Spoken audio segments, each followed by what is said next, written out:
Some cards are so incredibly beautiful yet easy to make, but the best part, the look on someone's face when they open it. That's exactly what we are going to make today.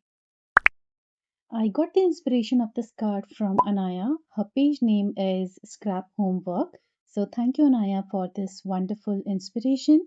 Now I got the idea from her and the measurements I did by my own. So I'll be telling you the measurements which I have used for my card. So I started by taking a cardstock which measures 5.5 by 12 inches. I scored half inch both the sides lengthwise and 6-inch widthwise. Now this is the marked area which we are going to cut out. And this is the part of the paper which we are going to cut diagonally. So don't worry, I'll be sharing the template. You can follow that template as well, and once we will be going forward you will understand this properly. Now here I am working on the bottom half part. First of all, I have given a space of half inch to the top side and the bottom side, and now I am marking the center of this page. Here we are going to cut a slit line. For this you just need to cut two cuts lengthwise, and that is going to be next to each other, and then we are going to cut the top and the bottom part, and this way we are going to get a very thin line of the cut area of this page. Now I am going to cut out all the parts which I have marked earlier.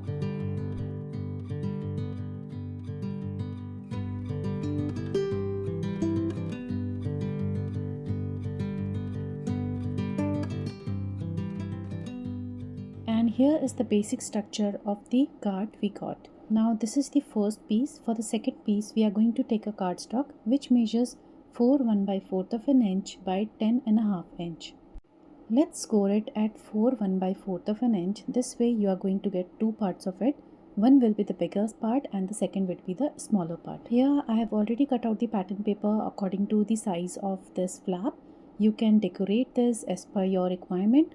I am going to put the pattern paper to both the sides, from the back side and the front side. Similarly, I took the first piece which we have made earlier, and now I am going to decorate it with the pattern paper of my choice. Now for the area where we have the slit line, I have attached the pattern paper first, and then from the back side I have cut out the slit mark.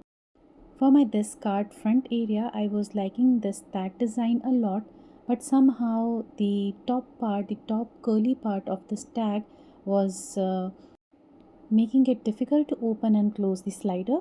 So I have cut out this part later on in this video. Now we have these two pieces ready. One is this one. This is going to be on the top side of the card, and the second one would be something which is coming inside this part. Next we need a strip of cardstock which measures 3 inches by half inch. This I am going to score at half inch, 1 inch, 2 inch and 2.5 inch. Here I took a big strip, so I am going to cut from this 3 inch.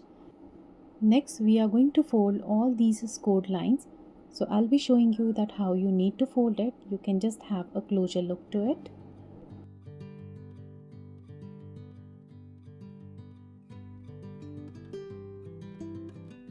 Now after folding, this is the shape we should have. Now I am just applying glue to the center part and then pasting the two adjacent flaps.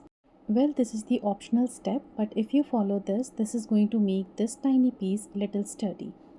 Now let's take this piece and insert it to the slit line which we have made on our first piece. Now I'll take my second piece, and on the longer side of this flap I am going to mark at 1 inch from the top, and this would be the area for where we are going to attach this tiny strip. So this is the placement idea. You can just put a dot to understand the 1 inch of area from the top, and accordingly you can place it. And once this mechanism will dry, you can just see if your pop-up slider is working properly or not.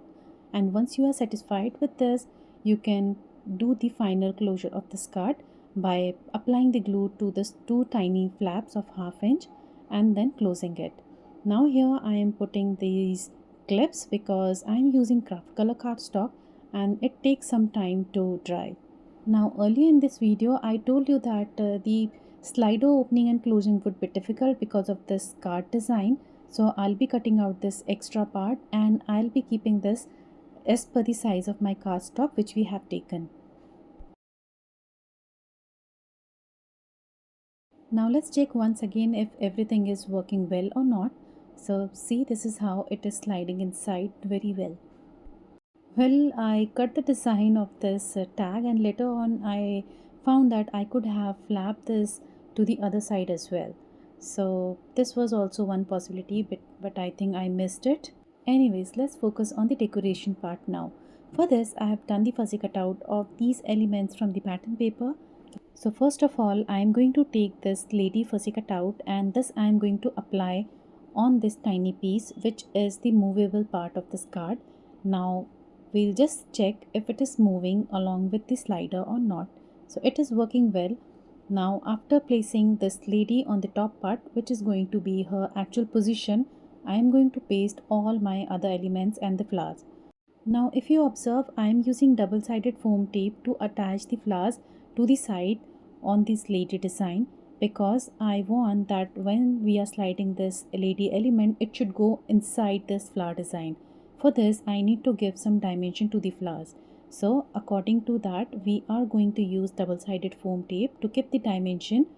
And if you are using more layers, you can increase the layer of foam tape. For example, somewhere I'm using one layer of double-sided foam tape. To the other side, I am using two layers of double-sided foam tape. This way you can increase the dimension and you can decorate your card. I am also using some of the foliages to the surrounding of this design.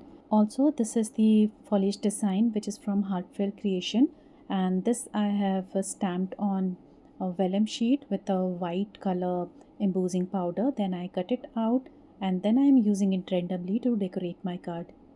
Similarly, you can start decorating your card as per your choice. Just make sure that the placement of the element is not disturbing the slider in any ways.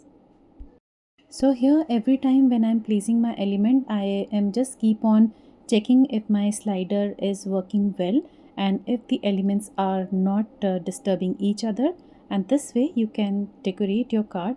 I also thought of decorating the bottom part of my card, which I have decorated little bit, but then I removed some part of it because it was disturbing it.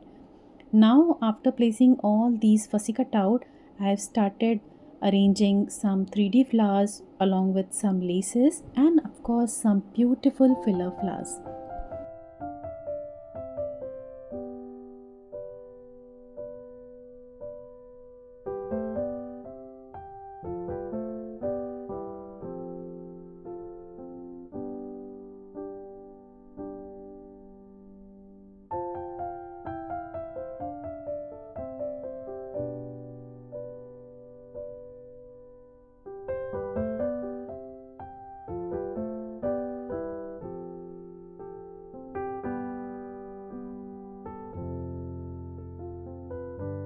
Once I was happy with the entire arrangement, I started decorating the flowers with some glitters and with some sequences.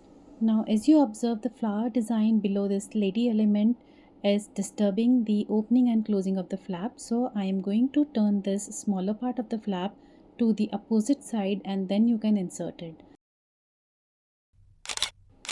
And with that, a very beautiful, easy, simple card is ready. Now let me show you all the beautiful details of this card in a closer look. And that's how it's done. Look at that, you just pull this tab down and she pops right up from the middle of those beautiful flowers. It honestly feels like magic, isn't it? I really hope you had fun making this beautiful card with me today. Now I'm going to meet you in another video. Till that, bye and happy crafting.